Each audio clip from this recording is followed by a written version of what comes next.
Hello guys. Tonight's story isn't about kings or monsters. It's about something quieter, stranger, the kind of myth that doesn't shout to be remembered. It waits. So before you drift off, give this video a like if it earns it, and subscribe if you enjoy stories like this.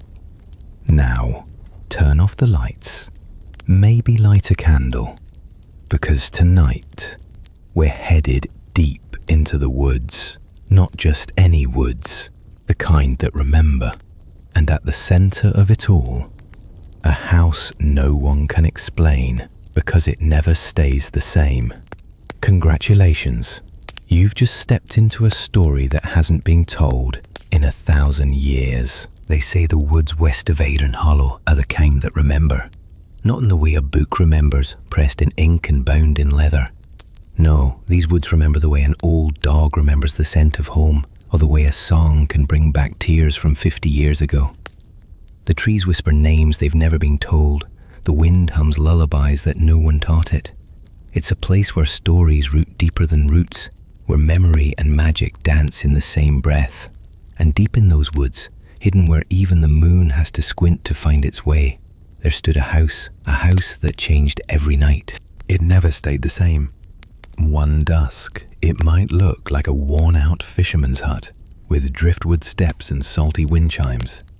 The next, it might rise like a silver spire into the clouds, windows glowing with unknown constellations. Some nights it was warm, inviting, cloaked in ivy and echoing laughter.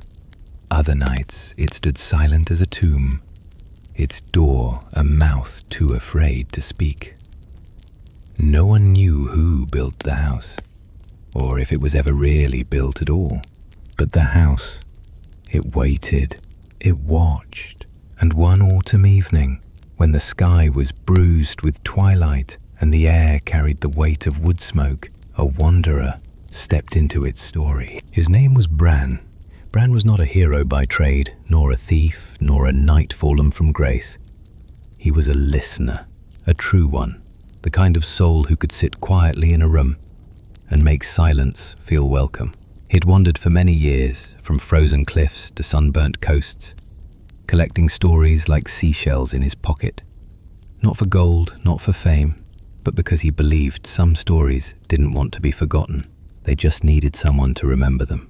He carried little, a satchel of dried herbs, a copper kettle battered with use, and a bundle of scrolls filled with stories that weren't yet finished. On the third day of being lost, though he never minded being lost, he heard a flute. Not the clear, crisp flute of a minstrel. This was a lonely thing, thin, reedy like wind through hollow bones. It called to him, winding through the trees, and as he followed, the forest thickened, light faded, and then a clearing. A perfect circle of silver grass kissed by the dusk, and in the center, the house. That night it was a crooked cottage of pale birch wood, its chimney puffing gentle smoke. The roof sagged slightly, and soft golden light spilled from round windows. Flowers bloomed from the windowsills, not ones Bran recognized. They glowed faintly, pulsing with the slow rhythm of something alive. Bran didn't knock. He did what the old tales had taught him. He built a fire. He gathered pine cones and dry moss and lit the flame with a spark from flint. As it grew, he brewed tea in his copper kettle and set 2 cups on a flat stone. Then he spoke, not loudly, not demanding, but with the gentleness one offers to something sacred. Good night to the home that stands where none should. I bring no harm and ask for none. If you have tea, I have a tale. If you have stories, I have ears. He waited. The woods listened with him. From the doorway stepped a woman as old as silence. Her hair was silver grey, drifting behind her like mist. She wore robes the colour of forgotten ink, and her eyes shimmered like moss after rain. She carried no lantern, yet her presence seemed to light the night around her. She didn't speak right away. She simply looked at Bran, not with suspicion, but with the slow, knowing gaze of someone who's seen too many versions of the same question. "You brought fire," she said at last, voice soft as wind and pine. "That's respectful." Bran nodded. "Fire's older than stories, older than names. It's only polite to light one when asking for company." She stepped forward. The firelight played gently across her face, revealing wrinkles that told of more laughter than sorrow. "Come then, firekeeper," she said, "but know this. Once you cross that line, the house will know you." Bran rose, brushed the ash from his palms, and bowed lightly. "Then I hope I'm worth remembering." And with that, he stepped into the house. It was larger inside. Not in the way castles are large, but in the way memories are. The ceiling curled like the inside of a seashell, shelves winding along the walls stacked with bells, bones, feathers, jars of rainwater, and books with no titles. A kettle whistled gently over a hearth. The room smelled like lavender, wood smoke, and the edge of something just about to be remembered. 2 cups sat on the table. The tea was already poured. Bran sat without asking. "This house," the old woman said, "was not built. It was remembered. Every night it becomes what someone somewhere is trying not to forget." Bran turned, slowly absorbing the room. The bent window pane, the threadbare rug shaped like a fox, the cracked teacup, blue with a missing handle.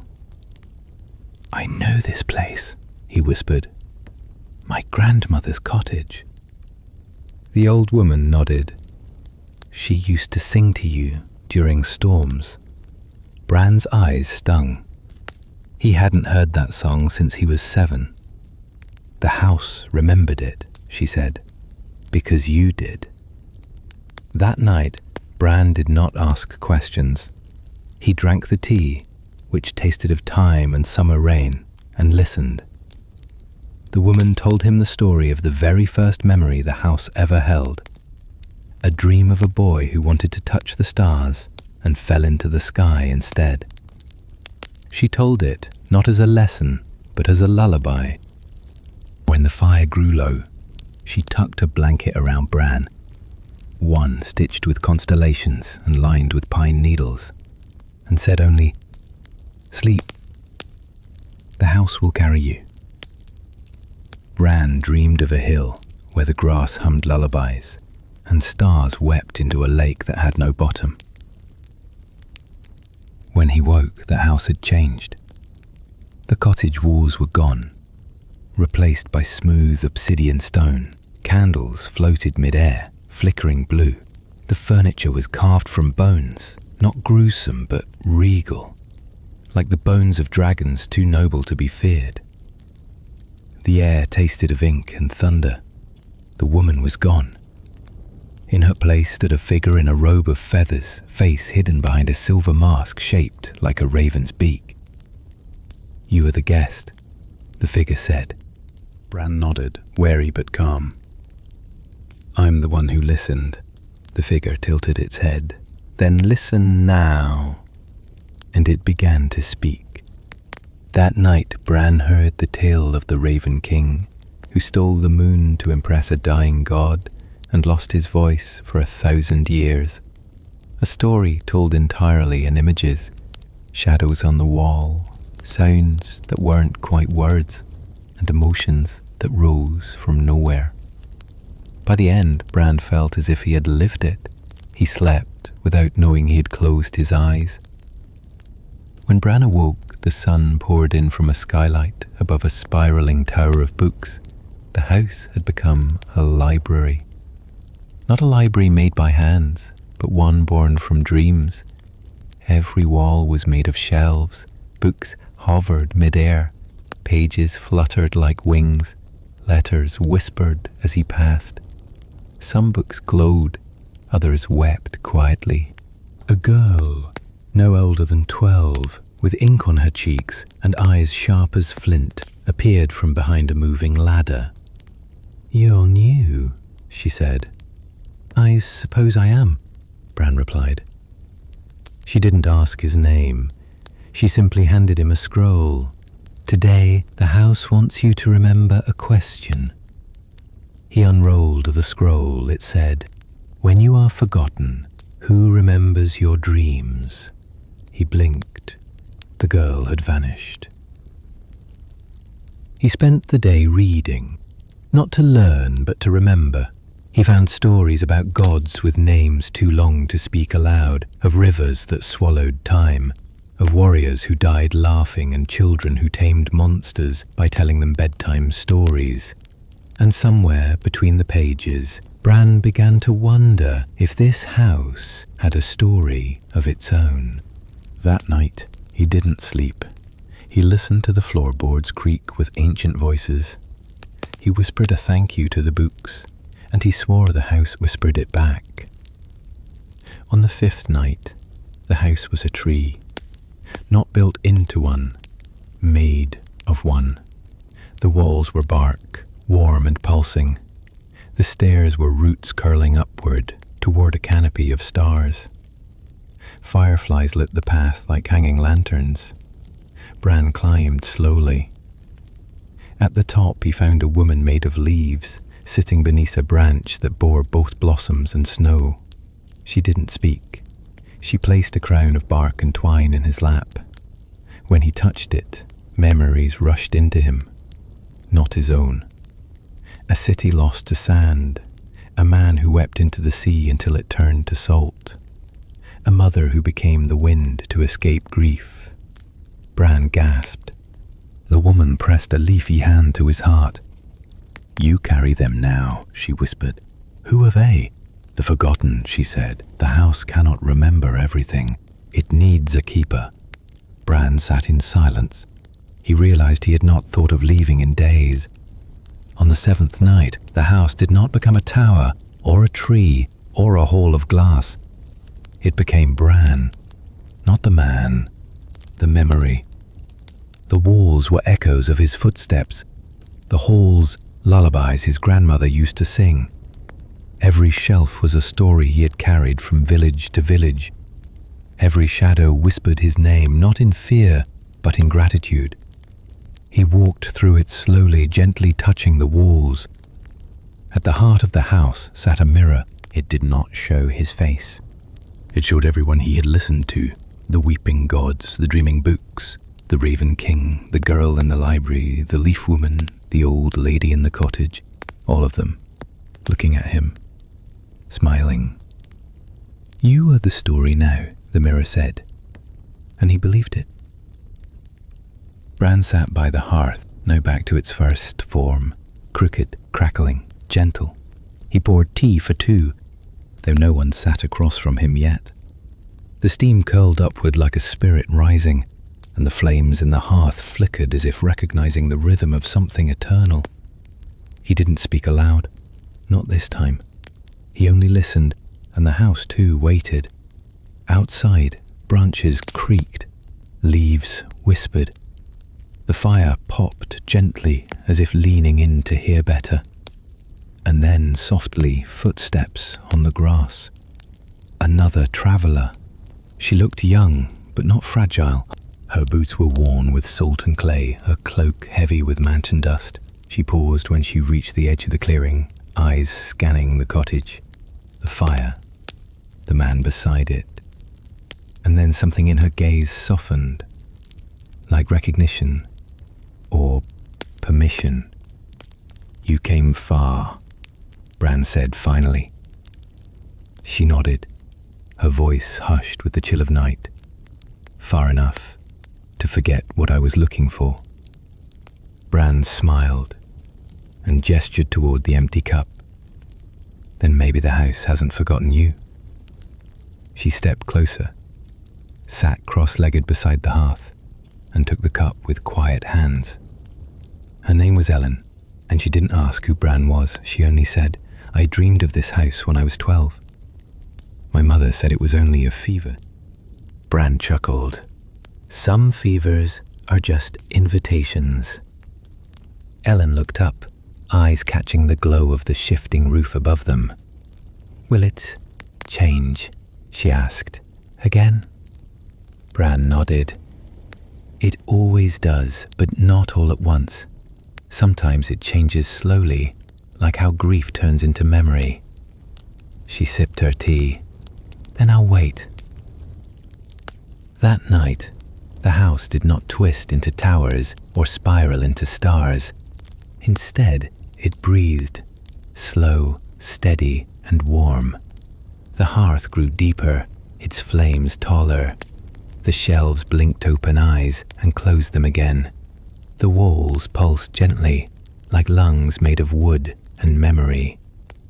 Bran and Ellen sat without speaking for what felt like hours.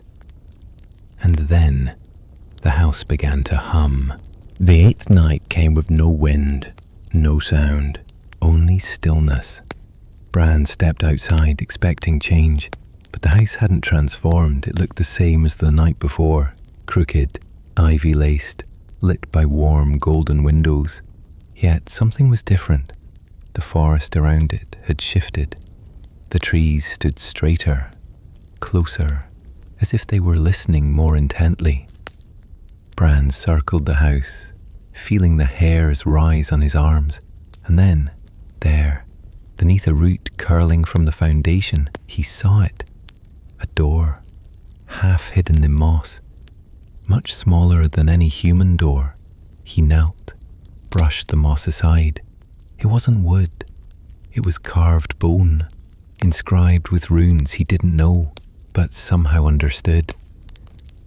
Memory made solid. He whispered, I remember. The door clicked open. Inside was not darkness, but stars, a sky folded inside the earth. He crawled through, knees brushing moss, and found himself in a vast circular chamber lit by bioluminescent fungi. Floating above a pool of still backwater were orbs, each glowing faintly, pulsing like heartbeats. One descended. Bran reached out, his fingers brushed it, and suddenly he was standing in a memory that wasn't his. A woman, barefoot in the snow, singing to a tree she turned to smoke. A man who tied bells to his arms so the gods would hear his grief. A child who refused to die until the monster under their bed said it was sorry. Bran gasped, falling to his knees. Tears streamed from his eyes. These were the forgotten dreams of the forgotten, the ones too small for history, too soft for song. But they lived here, in this house, because someone, somewhere, remembered. He returned above ground with no orb, no souvenir, only silence and a sense of weight, of being trusted. That night he didn't sleep. The stars blinked down at him through the trees. One of them fell, slow, like a sigh, and did not burn out. On the 9th night, the house was no longer alone. 3 others had appeared beside it. One shaped like a bell tower wrapped in vines, one with windows shaped like eyes, one upside down, its roof buried in the earth, and its floor pointing at the stars. Bran approached the first. Inside was a woman playing a harp made of spider silk. Her notes summoned images in the air. Silhouettes of people dancing, fighting, weeping, laughing. All in silence. Bran listened. When she finished, she turned to him. "Do you see now?" she asked. "The house multiplies as memories return, as keepers arrive." "I thought I was the only one," Bran said. "You were the first," she corrected. "Now you were one of many." That night, he did not sleep alone.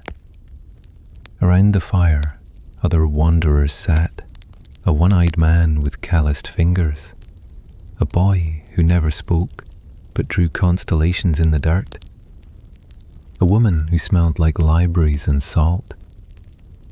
They shared no names, only stories. It was enough. And somewhere in the trees, the house, or the houses, began to hum. Not a song, a promise they would not forget. On the 10th night, Bran stood before the house again. Only it wasn't a house anymore. It was a ship made of stories. Its sails stitched from lullabies, its hull carved from bedtime promises, its mast a pillar of ink-drenched dreams. And it was ready to leave. The door creaked open. A voice echoed from within, old and kind. Where do forgotten things go when they are finally remembered? Bran stepped inside. The ship rose into the stars, and the forest, the one that remembers, closed behind him, still humming, still listening, still waiting for the next traveler. The house didn't vanish. It simply waited. Somewhere beneath the roots of the world, it waited. And if you ever hear a flute in the woods, soft, strange, calling through the trees, you'll know. It's your turn, your story, your night.